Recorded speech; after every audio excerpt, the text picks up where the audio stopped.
There are many things that are questionable to me when it comes to designing the game Death Stranding 2 on the beach.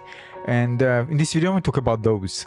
Now, I just want to put things here. First, I finished the campaign. I continued playing the game. I enjoyed quite immensely. There were quite a few up and downs, but overall I felt like I'm playing something different and it felt unique in a way, and overall I enjoyed playing the game. Alright, let's talk about the things that I found, well, could have done better, for sure. Alright, first is difficulty. I mean, it doesn't matter if you play the harder difficulty of the regular difficulty, still the game is very easy. Now actually the game was more challenging at the beginning, but so quickly you start unlocking so many things that make everything so trivial. Like once you get the vehicle, which is relatively fast, I mean, there's no challenge. You can just travel the entire map with the vehicle. And there's so many items, there are boots, that makes everything just, you are so stable and it just makes traversal just trivial and not challenging at all.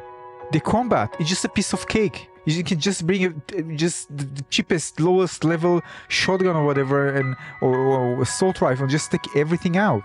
So what's the point with all the different items that we have if eventually you don't really feel that you're getting something that it was actually worth striving for? Sandbox-wise, it is fun and you can create your own fun in the game, which I did. And trust me, if the game was more challenging, the aspect, for example, of the hiking and something that add extra so you feel a sense of achievement, it would be so much better. That could even add another aspect of higher replay value if there was some kind of new game plus or something that increased the difficulty to some degree. Like kind of a nightmare mode or whatever. And this leads me to talk about the hazards in this game as well. Because it was shown, by the way, and so many people were cheering when the earthquake was shown at the beginning of the game, which is indeed beautiful. And it does exist in the game, but I've seen it like, I don't know, like 3 or 4 times. Even then, I could easily just drive, you know, the moment I actually heard it, I just move a bit aside and I just avoid it. I didn't really feel that it has a strong impact in the game. I really want something more. The one thing that I liked actually is the lack of vision in the mountains, that you know, you can need to continuously scan and you can easily lose balance as well there. I mean, there were some obstacles there that I actually liked. And with the earthquake, you can just hold the keys and just hang on, and basically it's over. Really nothing that put anything in danger or you feel like this is something really out of the ordinary that can just change or shift something in the game. The BTs in this game, right? This is kind of the enemy, right? They are kind of, in most part, you're just kind of crippled zombies. They can easily be avoided, they can easily be taken out, so what actually danger you feel yourself in when you encounter those? When I found them, I can easily drive away from them, I can even kind of little jump when they actually tackle my vehicle, for example. Before that, when I started playing the game, I was kind of scared. But not after, a few hours after, I'm like, I don't care, I just drive through, or, you know, I just take them out very quickly, and I can just, even if they're able to take me, I was able to quickly kind of do a little jump in my vehicle and get out of there. Now, the game has 0 replay value. Usually once you finish the game, maybe shortly after, I mean, I don't know how long I can actually continue doing what I do. The only thing that happens here that I feel like gratification is just helping others, because I got lots of materials and I want to continue kind of creating roads and bridges, but it won't last long. Trying, of course, to discover all the missing items, but as I mentioned, it goes back to the items that I don't think that it's actually affect things anymore, because the game is not challenging or anything. So what I'm actually striving for is something a bit more sandboxy to try it and have fun, but eventually it will just dry out. It won't lead to anything special. I mean, I hope so. That's why I'm continue playing. Maybe something will happen, but as of now, nothing happens anymore.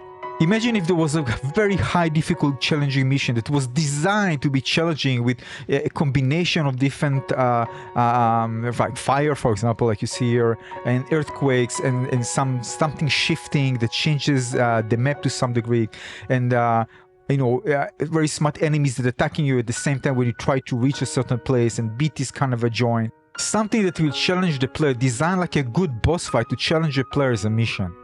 Or maybe something that can procedurally generate things like that. It give higher replay value, because the more you continue, you can find more difficult mission that can challenge you even more. If you don't know how to implement it, fine, okay. But this possibility, especially from developer like that, implementing something at that scale that continue challenging the player and give very good replay value for those who want to continue playing, but challenging and with whatever the game offers, I think that would be amazing. Wouldn't you want something like that? I guess many players would have wanted something like that, but it's not in the game. It's by far not like that. It's actually the opposite. And the bigger the challenge, the more I think fun will be to actually help players, and the more players will appreciate help when they need to tackle something very difficult. Now, this is where I see that the open world is kind of making it, I mean, it's designed for the game because you want to connect the continent and you want to create big bridges, enjoy the view, traversal, everything. But it actually leads to the game to be so monotonic. Because if you design certain levels, you can really get crazy with it. And it doesn't really matter if you get crazy and things like falling apart and breaking apart and just mountain them all kind of disappear or whatever, or deform. Player can even fail this and go back and try again, starting from the beginning. So as a level design, it could be something that I think the developer could go even crazier, and then people can start from fresh. But again, if you have something that affects the map here, it's going to be very, very minor and not something that will have a very strong impact on the game. And there are so many ways to actually go around things. And anyway, it's designed for the game because, again, so elements benefit from it being an open world, of course. But at the same time, I think that gameplay-wise, it kind of goes against it. So imagine just creating a level with a very huge mountain, much higher than that. You need to reach a certain place in the mountain, and there are lots of things there that are dynamic and that can actually affect the entire map, and it can be even different between player and player or not, depending on the design. And you just go there and say, what is that? And you try to finish it, and that would be something really special. Now you could embed something like that together with the open world, where you get to maybe certain zones that you introduce something like that, like that the bigger challenge. So then you can combine both, but again, there isn't something like that.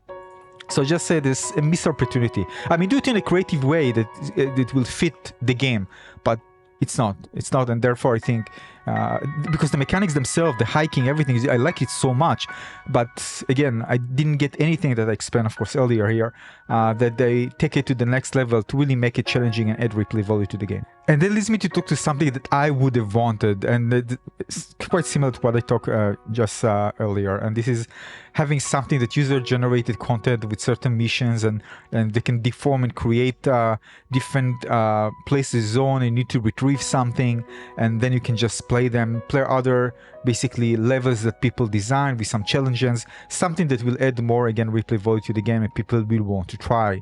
And then you can have a climbing challenge, and then you can try the best map that were designed, something that allows players to design different levels. But again, if there was something similar in the game as well as user content, I think that would be something awesome.